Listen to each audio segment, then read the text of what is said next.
Good morning, class 7. Today we will start a new chapter in reader quality. Now, children, before I start the chapter, I want to ask one thing.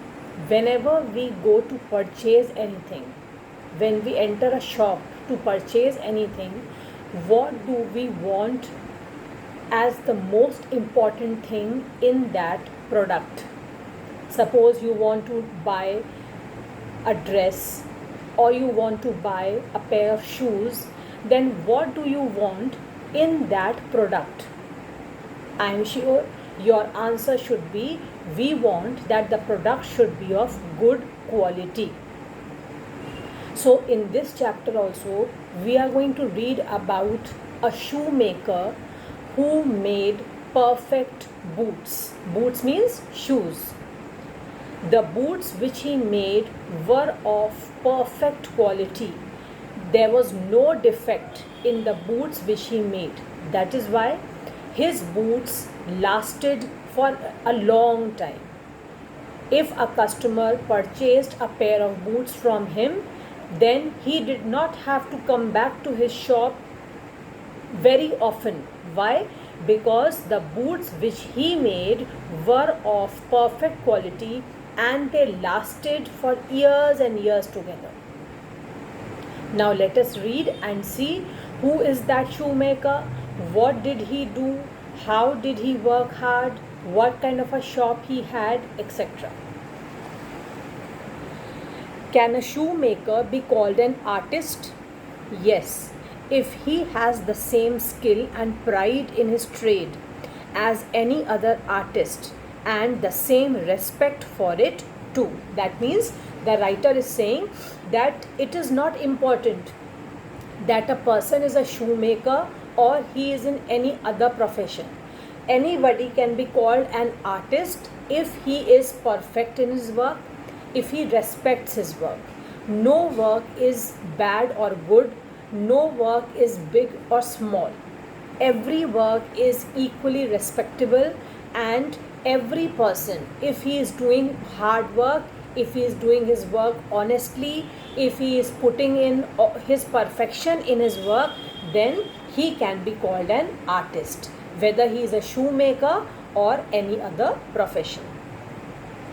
Mr. Gessler, a German shoemaker settled in London, is a perfect artist. Read this story to see how he devotes his life to his art. So in this chapter we are going to read about Mr. Gessler, who was a shoemaker. I knew him from the days of my extreme youth. Who is I? I is the writer. I knew him from the days of my extreme youth. That means the writer says that when the writer was a young boy, he was a youth, he was a young fellow. From those days he had known Mr. Gessler because he made my father's boots. He lived with his elder brother in his shop, which was in a small by street in a fashionable part of London. The shop had a certain quiet distinction. That means the shop was a quiet place. There was no show business. Nothing was displayed beautifully outside the shop to attract the customer's attention. It was a quiet place, an ordinary place to look at. The shop had a certain quiet distinction. There was no sign upon it other than the name of Gessler Brothers, and in the window a few pairs of boots. So only two things were there outside the shop. One was the board in which it was written Gessler Brothers, and in the window of the shop a few pairs of boots were displayed. He made only what was ordered, and what he made never failed to fit. This line is very important, children. Underline this line. He made only what was ordered. That means he did not just make shoes unnecessarily.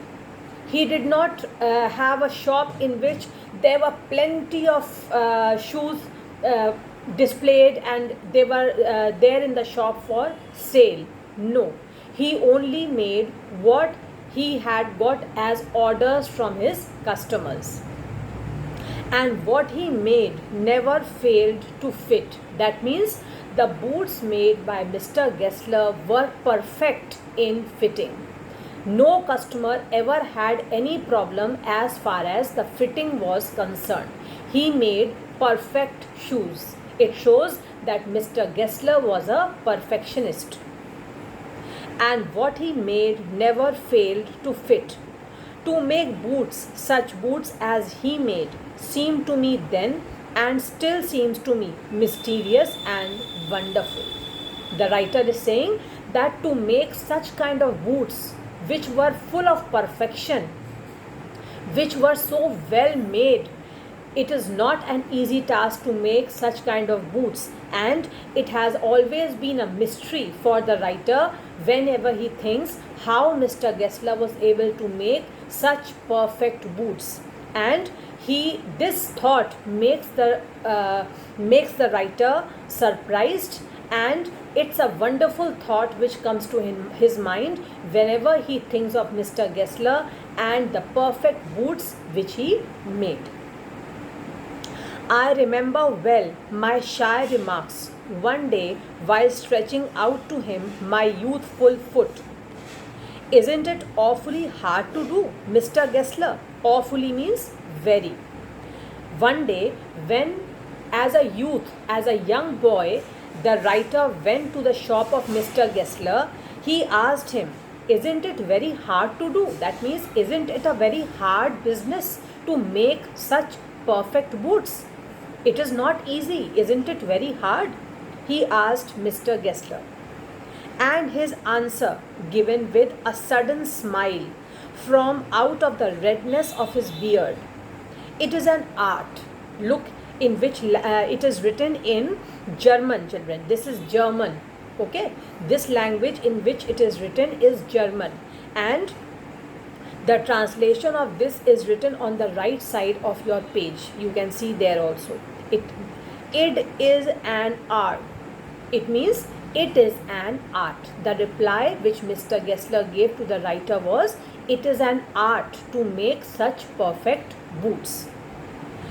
It was not possible to go to him very often. His boots lasted terribly. This line is also very important, children. Underline. It was not possible to go to him very often. The writer is saying it was not possible to go to him very often. It does not mean that the shop was so far away that it was not possible to go to him very often.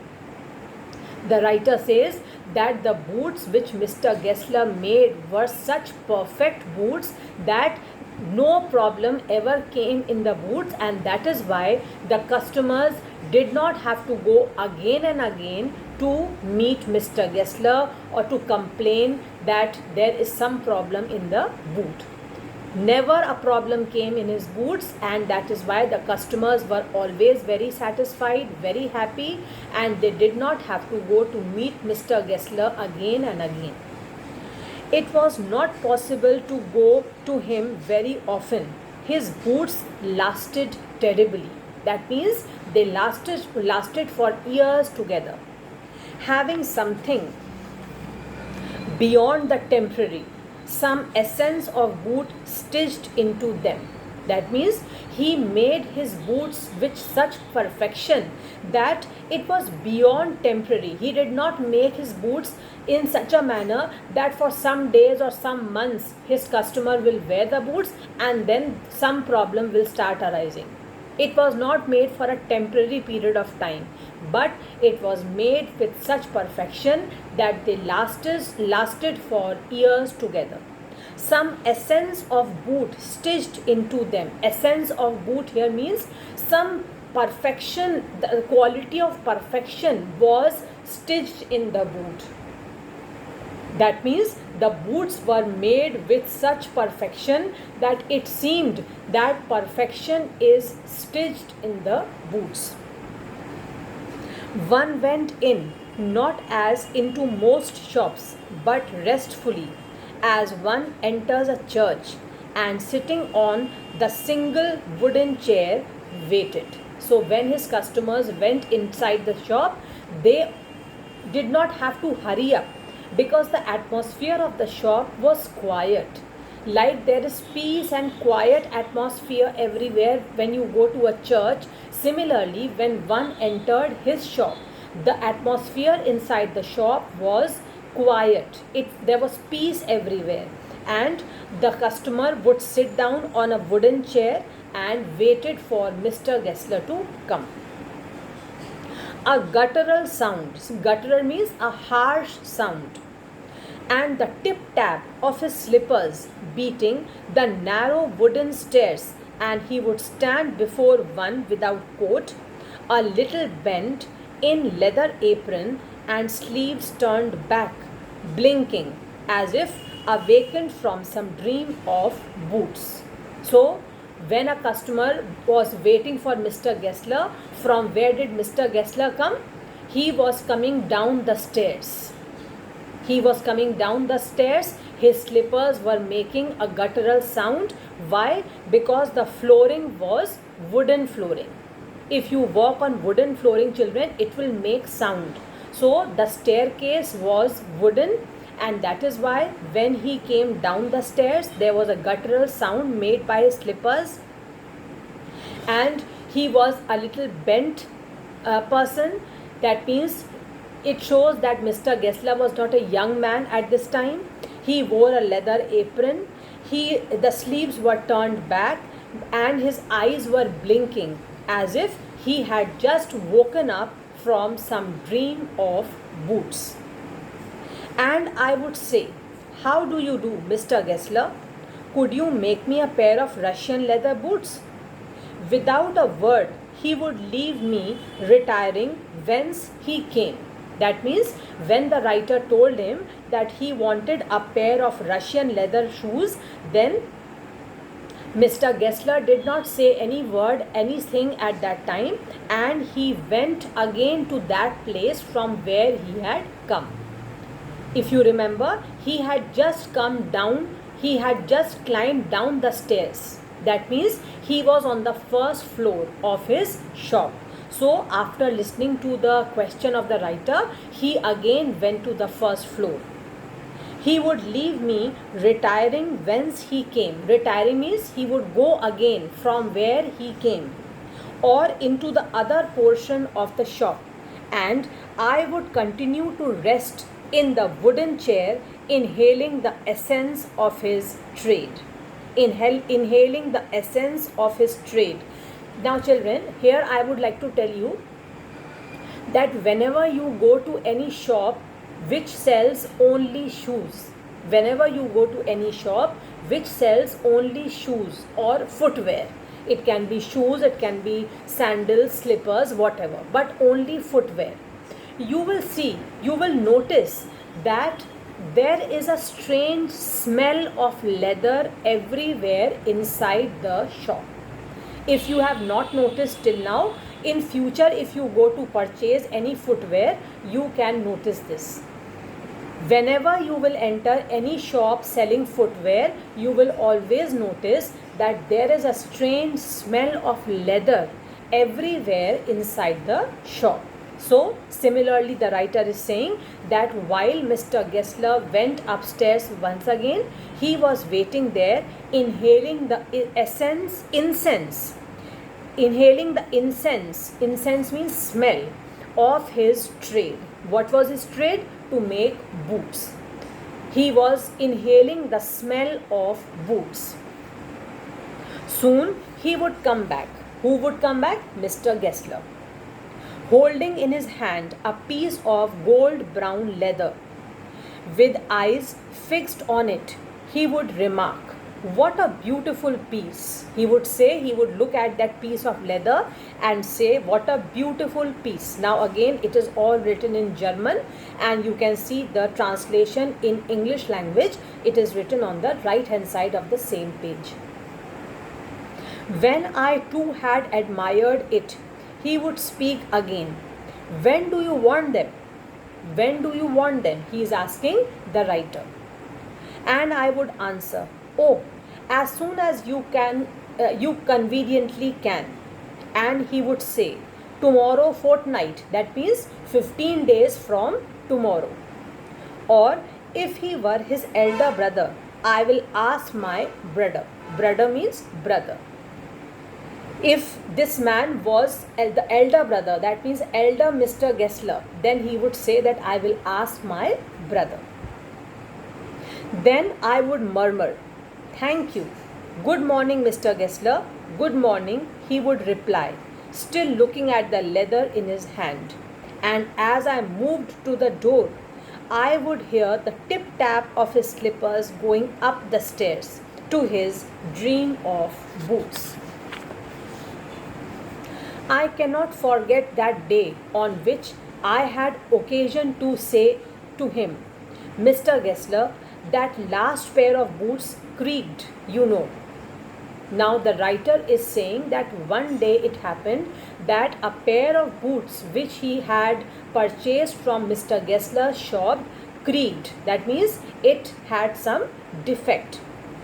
He looked at me for a time without replying, as if expecting me to withdraw or qualify the statement, then said, it shouldn't have creaked. He looked at the writer after listening to this complaint, because never a complaint used to come. This was, I think, for the first time that some customer is complaining to Mr. Gessler that the boots creaked. So he looked at the writer.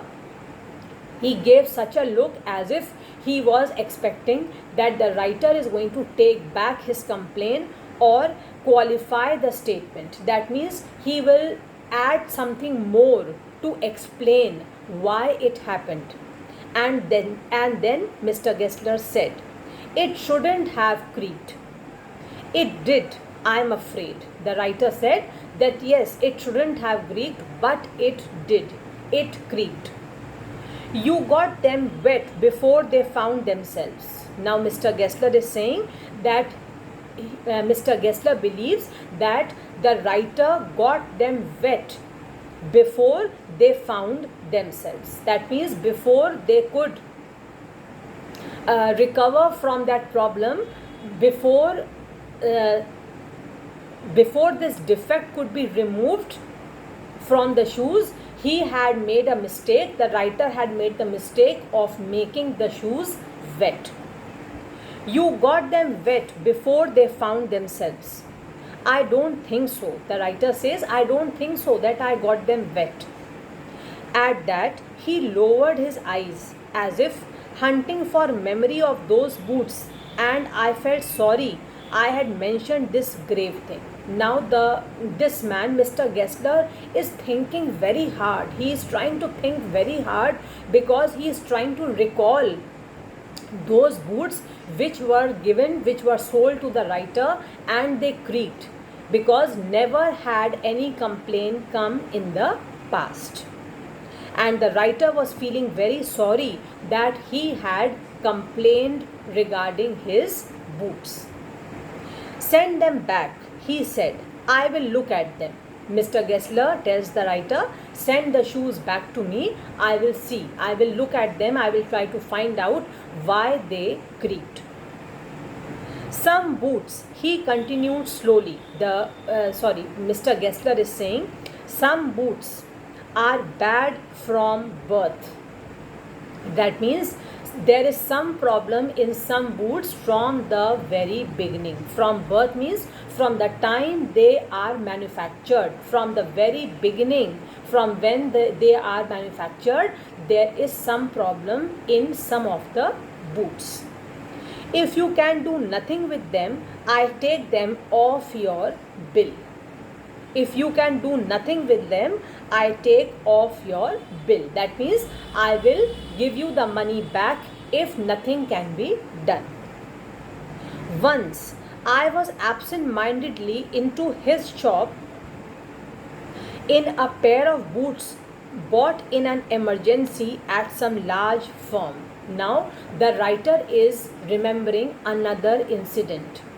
Once he went to Mr. Gessler's shop and he was wearing a pair of boots which he had bought in an emergency in a hurry from some other shop, which was a big shop.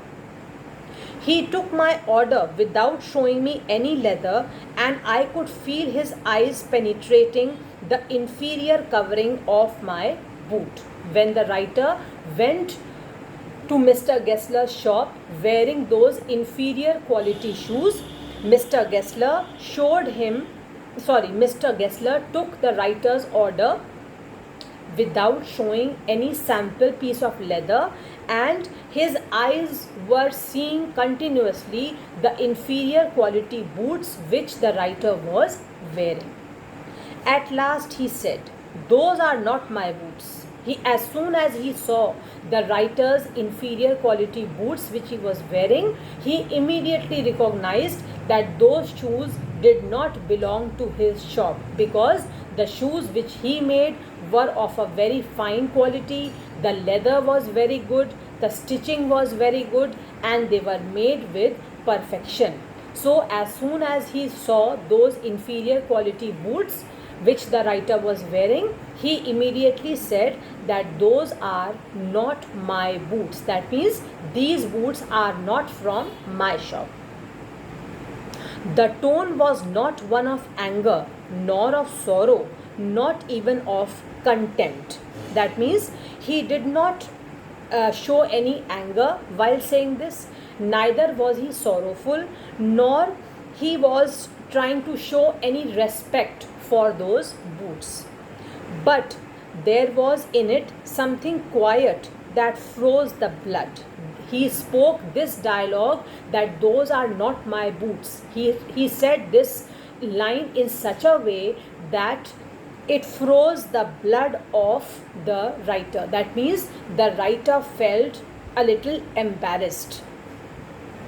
He put his hand down and pressed a finger on the place where the left boot was not quite comfortable. "It hurts you there," he said. The meaning of this line is, "It hurts you there." Again, all this is German, and the English translation is written on the left hand side. "It hurts you there," he said. "Those big worms," those big worms means those big firms. Firms here means big shops. "Have no self-respect." When he saw that the writer was wearing those inferior quality shoes which were hurting his feet also, then Mr. Gessler said that those big firms, those big shops have no self-respect. That means they only want to display that they are producing very good quality shoes. They sell their shoes only by advertisement, but actually they have no self-respect. They do not take care of the customer. They do not take care that the quality of their shoes should be good. Those big worms have no self-respect. And then, as if something had given way with him, he spoke long and bitterly. It was the only time I ever heard him discuss the conditions and hardships of his trade. So when Mr. Gessler said that those big firms, those big shops who sell poor quality shoes, they don't have any self-respect. After that, he kept on speaking and speaking for some time, because he was trying to show to the writer that he was working so hard with his boots. He was trying to give the best quality boots to his customers, and what kind of hardships he was facing in his trade. "They get it all," he said. They get it all. That means Mr. Gessler is trying to tell that they take away, these big firms, these big shops take away all my customers. They take away all my customers. Why? Because the customers are always attracted by big shops. They are attracted by the pomp and show, big advertisements, etc. Whether the quality of shoes is good or not, this is secondary for the customer. The first thing that attracts the customer is the beauty of the shop. If the showroom is a big showroom, we are always attracted and we go inside. So Mr. Gessler says that these big firms take all our customers and they attract the customers towards them. They get it all, he said. They get it by advertisement, not by work. They get customers, they attract customers by advertisement. They make money by advertisement, not by the work. That means not by the quality of their work. The quality does not attract the customers. The pomp and show attracts the customers. The display, the big showrooms, they attract the customers, and these shopkeepers, these small shopkeepers like Mr. Gessler, they don't get enough customers, they don't get enough money to earn their living. They take it away from us who loaf our boots, that means who love our boots. All those customers who love our boots go to those big firms because they are attracted by their pomp and show. Every year it gets less, you will see. He says that every year customers are getting lesser and lesser and their business is getting lesser and lesser. Every year they are deteriorating in their business. Their profits are going down, their business is going down because the customers get attracted to these big showrooms. They don't come to these small shopkeepers like Mr. Gessler.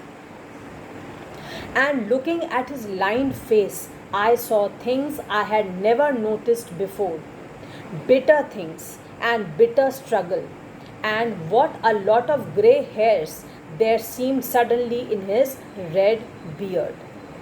When Mr. Gessler spoke all these lines, the writer kept on looking at his lined face and he noticed the struggle on his face. Lined face shows how much of hard work this Mr. Gessler had been doing all his life, how much struggle he had faced all his life. He was the struggle, the hard work which he had faced was easily evident on the face of Mr. Gessler.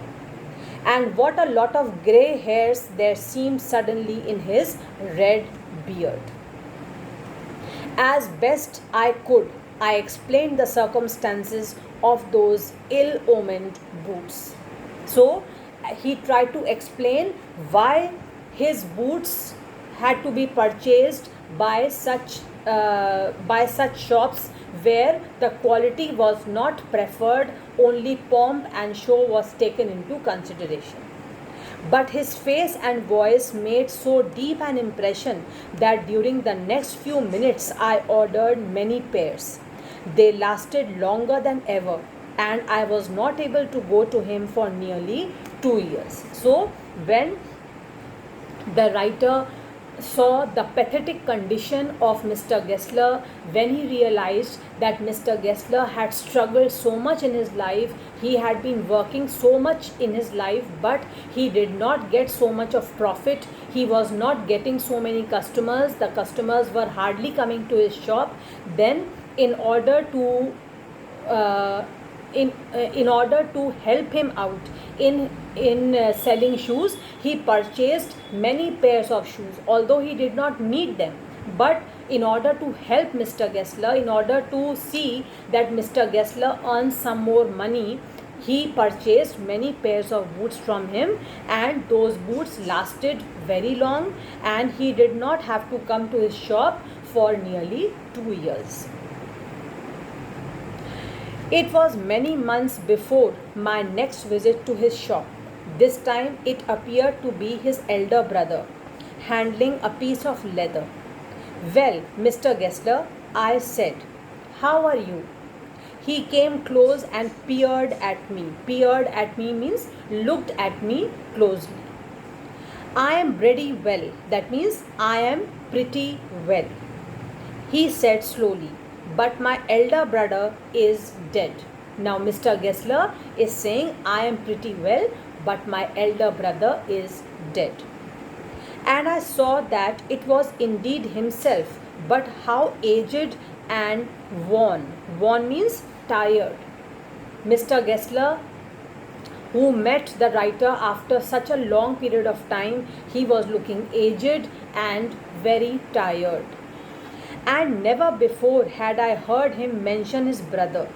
Much shocked, I murmured, "Oh, I am sorry." "Yes," he answered. "He was a good man." Mr. Gessler is saying about his elder brother. "He was a good man. He made a good boot. But he is dead." And he touched the top of his head where the hair had suddenly gone as thin as it had been on that of his poor brother, to indicate, I suppose, the cause of his death. "Do you want any boots?" Now he is asking the writer, "Why have you come here? Do you want any boots?" And he held up the leather in his hand. "It's a beautiful piece." He showed a leather piece and said that it is a beautiful piece of leather. I ordered several pairs. The writer ordered several pairs of boots. It was very long before they came, but they were better than ever. That means it took a long time for the boots to come to the house of the writer. It took a long time to be delivered, but they were of even better quality. One simply could not wear them out. That means one could not make them useless. The person, here we are talking about the writer in this paragraph. The writer says that the shoes were of such a good quality, even better than the past, that one could keep on wearing them for years and years and they would never become useless. The person would never throw them away. They would not wear out.